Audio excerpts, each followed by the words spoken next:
हरे कृष्णा। आप सभी का स्वागत है channel let's know lord Krishna में। सबसे पहले आप सबको नए साल की शुभकामनाएं। Happy Krishna conscious year to all. तो अब सबसे पहले जान लेते हैं कि आज की इस वीडियो में हम श्री कृष्ण से जुड़ी कौन सी कथा सुनने वाले हैं। तो बात होने जा रही है वृंदावन के मशहूर मंदिर श्री राधा रमण में विराजे हमारे प्यारे राधा रमण जी की, जो दिखने में प्योर ब्लैक कलर के हैं। ये काला रंग बिल्कुल शालिग्राम शिला से मिलता जुलता है। वैसे मिलता जुलता ही नहीं बल्कि साक्षात शालिग्राम से ही प्रकट हुआ है। लेकिन ऐसी क्या वजह थी कि राधा रमण जी को इस प्रकार का रूप लेना पड़ा? तो उसके पीछे की कथा काफी रोचक है। वैसे ऐसा कहा जाता है कि जो लोग शालिग्राम को अपने घर लाते हैं उन्हें उनकी पूजा पाठ शुद्धता आदि का विशेष ध्यान रखना चाहिए। शालिग्राम की एक अच्छी बात यह है कि इसमें प्राण प्रतिष्ठा करने की जरूरत नहीं होती, क्योंकि इसमें साक्षात भगवान विष्णु विराजमान होते हैं। यानी कोई सीधे शालिग्राम को लाकर उनकी पूजा करना आरंभ कर सकता है। ये अलग अलग प्रकार के होते हैं। ऐसा कहा गया है कि अपने रंग, रूप, आकार और कुछ अन्य विशेषताओं के आधार पर लगभग 33 प्रकार के शालिग्राम होते हैं।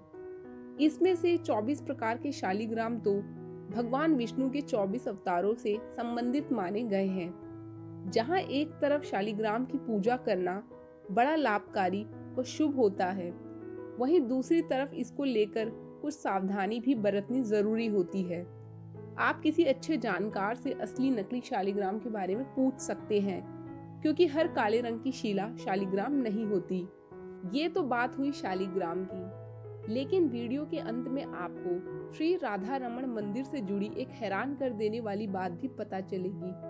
तो अब कथा की ओर बढ़ते हैं और जानते हैं कि राधा रमण जी का रूप कैसे प्रकट हुआ। तो कथा कुछ इस प्रकार से है।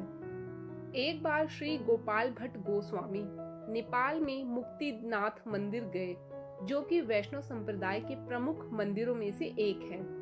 नेपाल और भगवान विष्णु की बात आते ही गंडकी नदी का नाम खुद पर खुद याद आ जाता है।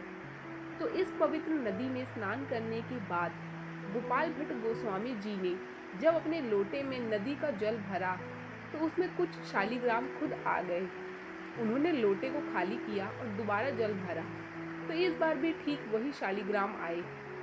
वैसे भी यह तीर्थ स्थान शालिग्राम भगवान के लिए प्रसिद्ध है। श्री गोपाल भट्ट को समझ नहीं आया तो उन्होंने फिर जल खाली करके दोबारा भरना चाहा। तीसरी बार भी वही हुआ और उन्होंने 12 शालिग्राम को लोटे में देखा। एक ही चीज जब बार बार हो तो उस पर ध्यान देना चाहिए। तो गोपाल भट्ट गोस्वामी उन 12 शिलाओं को भगवान विष्णु की कृपा समझकर अपने साथ वृंदावन ले आए, जहां वो बड़े प्यार और श्रद्धा से उन 12 शालिग्राम शिला की पूजा करते थे और रात होने पर सबको एक साथ कपड़े में बांधकर पीपल के पेड़ की शाखा पर लटका देते थे। अगली सुबह फिर उतारकर वैसे ही विधि पूर्वक उनकी आराधना करते थे। एक बार एक अमीर व्यक्ति आकर उन्हें भगवान जी के विग्रह के लिए बड़े सुंदर सुंदर वस्त्र दे जाता है। वैसे कहीं कहीं ऐसा उल्लेख है कि जब कोई उत्सव आता है तो वृंदावन में श्री कृष्ण के बाकी प्रसिद्ध मंदिरों में स्थापित विग्रहों यानी श्री कृष्ण की मूर्तियों को बड़े अच्छे से सजाया संवारा जाता है। उनको सुंदर वस्त्र आभूषण पहनाए जाते हैं। तो इस पर श्री गोपाल भट्ट जी के दिल में भी बड़ी इच्छा हुई कि काश उनके शालिग्राम भी विग्रह रूप में होते तो कितना अच्छा होता। भगवान को फिर सजाने संवारने का मौका उन्हें भी मिल जाता। अब भक्त सच्चे दिल से उनके प्रति कोई इच्छा करे वो पूरी ना हो, ऐसा हो ही नहीं सकता। तो उस रात श्री गोपाल भट्ट हमेशा के जैसे भगवान शालिग्राम को वैसे ही बड़े प्यार से एक साथ एक कपड़े में बांधकर पेड़ से लटका देते हैं और सोने चले जाते हैं। जब वो अगली सुबह उठते हैं और पेड़ से शालिग्राम जी को उतारते हैं तो उन 12 शिलाओं में से एक दामोदर शिला श्री राधा रमण के रूप में प्रकट हो गई। ये 1599 विक्रम संवत वैशाख शुक्ल पूर्णिमा का दिन था। ये घटना बेहद हैरान करती है कि कैसे अपने भक्त की इच्छा को पूरा करने के लिए वो एक पत्थर के अंदर से रूप लेकर प्रकट हो जाते हैं। वैसे खंबे के अंदर से भगवान नरसिंह रूप में भी पहले आ चुके हैं, और उनके लिए भक्तों के प्रेम से बढ़कर और कुछ नहीं है। अब इस विग्रह को देख श्री गोपाल भट्ट की खुशी का ठिकाना ही नहीं रहा। वो तुरंत रूप गोस्वामी, सनातन गोस्वामी और बाकी भक्तों को बुला लाए ताकि वो सब भी भगवान के इस विशेष रूप के दर्शन कर सके। हर कोई भगवान के इस रूप को देख हैरान और खुश था। इसके बाद वैष्णवों के आशीर्वाद को पाकर श्री गोपाल भट्ट गोस्वामी ने श्री राधा रमण जी की पूजा की। श्री राधा रमण विग्रह की पीठ को देखा जाए तो उसमें शालिग्राम का दर्शन होता है, जिससे साफ लगता है कि वो इसी से प्रकट हुए हैं। इसे ललित त्रिभंग रूप कहते हैं, क्योंकि श्री राधा रमण जी के इस विग्रह को देखने वाले को श्री गोविंद, श्री गोपीनाथ और श्री मदन मोहन तीनों के दर्शन एक साथ ही हो जाते हैं। अगर आप इस विग्रह को देखें तो भगवान का मुख यानी चेहरा गोविंद देव जी के समान दिखेगा, भगवान का वक्ष स्थल श्री गोपीनाथ के जैसा और चरण कमल मदन मोहन जी के समान दिखेंगे। तो तीनों के दर्शन का फल इस एक ही श्री राधा रमण विग्रह के दर्शन से मिल जाता है।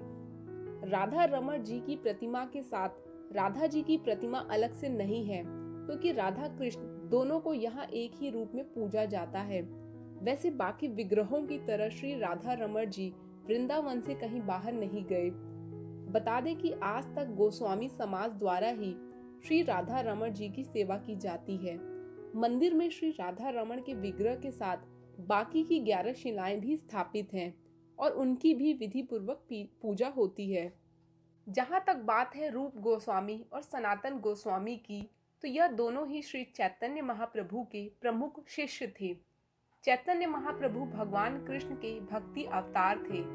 इन्होंने श्री कृष्ण भक्ति के लिए बड़े पैमाने पर प्रचार प्रसार किया था, जिसके चलते एक बार वो दक्षिण भारत की यात्रा पर भी गए थे ताकि श्री रंगनाथ के दर्शन कर सके, जिस दौरान उनकी भेंट वेंकट भट्ट नाम के भक्त से हुई थी।